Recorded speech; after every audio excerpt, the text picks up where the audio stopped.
V naših oddajah smo predstavili že številne lesene hiše, največkrat grajene iz križno lepljenega lesa. Tokrat pa bomo prvič spoznali drugačno, povsem ekološko leseno gradnjo.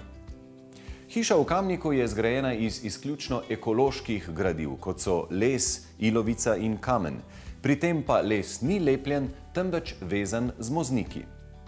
Kakšen način vezave je to? Katere prednosti ima? Predvsem pa, kako se v popolnoma leseni hiši počuti mlada, simpatična družina? Tukaj so odgovori. Tale sicer sodobna hiša ne skriva spoštovanja do tradicionalnih vrednot. V njej pa mlada, dinamična družina sonaravnosti ne živi zgolj na papirju. Celo po sveža jajca jim ni treba na tržnico. Prihajava iz hiše in potem sem 10 let živela v bloku. Rodil se nam je prvi otrok in želja tega stika po naravi, po okolici v bistvu bila zelo močna, da si želiva vzgajati in spremljati otroke, kako se igrajo na vrtu, kako imajo ta stik z naravo. In zato sva iskala potem parcelo in po spletu okoliščin pristala tukaj ob tej lepi reki, kjer je pač začela nastajati zgodba o leseni hiši. No pa dajmo zdaj to malo bolj pobliže pogledati, v kakšni hiši torej smo, kako je sestavljena, kako je narejena, kaj je njeno bistvo? Želja je bila v bistvu narediti sodoben lesen objekt in nekako slediti 3 načelom. Ena je bila ta, da je pasivna hiša, da je energetsko učinkovita, se pravi, da imamo zelo malo potrebne energije za ogrevanje, cirka 200 € na leto porabimo za to. Druga je bila v bistvu v smislu gradbene biologije, kako narediti hišo, ki je primerna bivanju človeku, se pravi, kako so materiali, ki so noter vgrajeni, čim bolj sovpadajo z našim bivanjem. In to bom rekel, ta objekt je dejansko zgrajen brez lepil, kjer smo uporabili les, ilovcev in pa kamen kot osnovni gradnik. Slovenski les iz lokalnega okolja, to je bil eden pomembnih vodil. Hišo so postavili tik ob Kamniško Bistrico. Objekt smo zaradi poplavnega območja sprojektirali na ta način, da smo ga dvignili na tla. S tem ni bilo potreben nobenih izvedbe hidroizolacij, trajnost objekta pa je s tem praktično neomejena, ker je les dvignen od tal na suhem in trajen. Načrt je Miha Bogataj narisal sam. Čeprav je diplomirani gradbeni inženir, je od nekdaj želel tudi ustvarjati in njihova hiša je eden od njegovih projektov. Ja, jaz lahko povem to, da smo mi živeli na 25 kvadratih v bloku in sva tudi v bistvu tako zastavila, da nimamo prevelike hiše, da imamo v bistvu dovolj stika, da smo veliko skupaj. Tako da meni je bilo to nekako glavno, da se ne bi izgubili noter v hiši.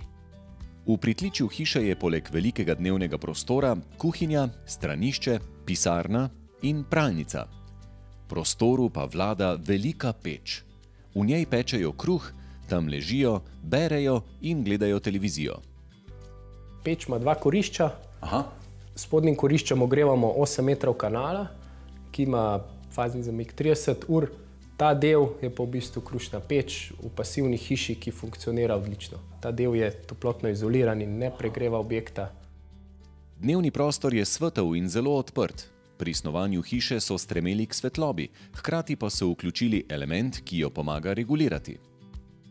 Sodobni objekti se odpirajo soncu, s tem je pač objekt energetsko učinkovit. Bistvo tega, zakaj pa to delamo, je pa naravna svetloba. To pomeni, da imamo kvalitetno bivanje tudi v oblačnem vremenu, ker sva si skozi želela, okolje nama nudi lepe poglede. Tako imamo v zgornji etaži vzhod in zahod na čelnih fasadah povsem odprto v steklu. Ker je pa to problem pregrevanja, smo razvili senčila, brisoleje, ki jih imenujemo električno krmiljenje lesene polkna, ki se lahko rotirajo in imaš preko celega poletja senco in pa prelepe poglede v naravo. V kopalnici nedvomno pritegne pogled velik mozaik, ki je pod Nežinimi rokami nastajal kar 3 mesece. Drugo presenečenje je nadomestek običajne straniščne školjke in sicer počepno stranišče. Mi smo potovali po Bližnjem vzhodu in nam je bil ta način zelo higieničen, všeč. Sva si pač drzali na to v sodobno hišo vgraditi in nam je čudovito. Mihova pisarna skriva manjše presenečenje. Ker se ukvarjam z lesom, pač sem mogel sina nekako zamotiti, ko pripravljam ali pa delam doma. Sem mu poleg svoje pisalne mize naredil ponk, kjer pa na njej dela tudi zdaj lesene lučke in pa razne stvari. Posebnost te hiše torej ni le gradnja iz masivnega lesa, temveč sestava konstrukcije. Ta je vidna v prerezu stene.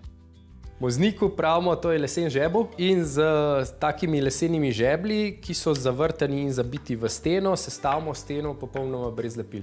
125 jih pride na kvadratni meter in to potem drži togo kocko, kot vidite, je v bistvu zelo stabilna. Nobenega železnega žeblja, nobenega lepila, zgolj in samo to je vezava. Zgolj in samo to. Bukov moznik je predsušen. Prednost tega sistema je v tem, da je ta konstrukcija povsem v topli coni na notranji strani, kjer jo lahko uporabimo vidno ali nevidno. Na ven pa potem pride še objekt izoliran. Aha, in tukaj sva že potem pri naslednjem prerezu. Zdaj, če si prav predstavljam, to je tale vaša stena, ne? Tako, ja. Takole je vaša hiša zgrajena. Točno tako.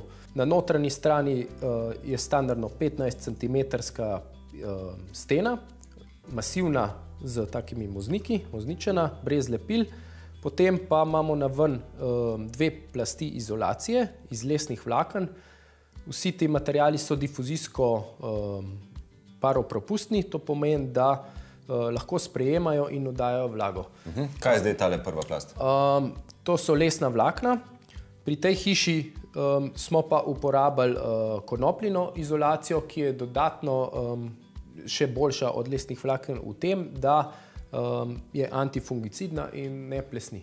Zunanja plast pa so lesno-vlaknene plošče, ki bistveno prispevajo pri pregrevanju v poletnem času in fazni zamik te hiše je v bistvu je potem toliko velik, da samo pregrevanje tudi pri 35-36 stopinjah cikla ni nobena težava.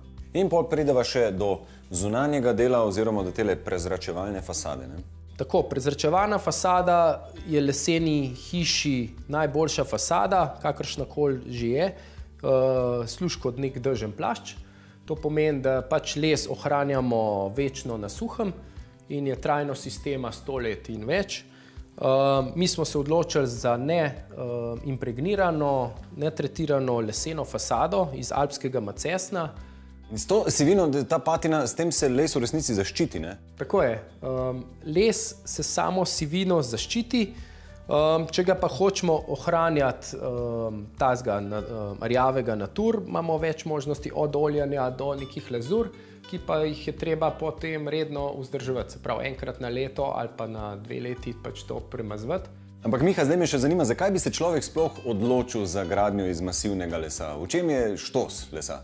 Poleg tega, da nudi les prijetno bivanjsko okolje, naravno okolje, ki je vedno toplo, je pač vgradnja lesa v konstrukcijo prednost v tem, da zmanjšujemo toplogredne pline.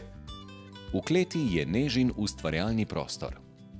Neža, to je pa zdaj tvoj kotiček, ne? Tukaj se dogaja čarovnija, tvoj studio. Ja, res. Kaj vse počneš tukaj?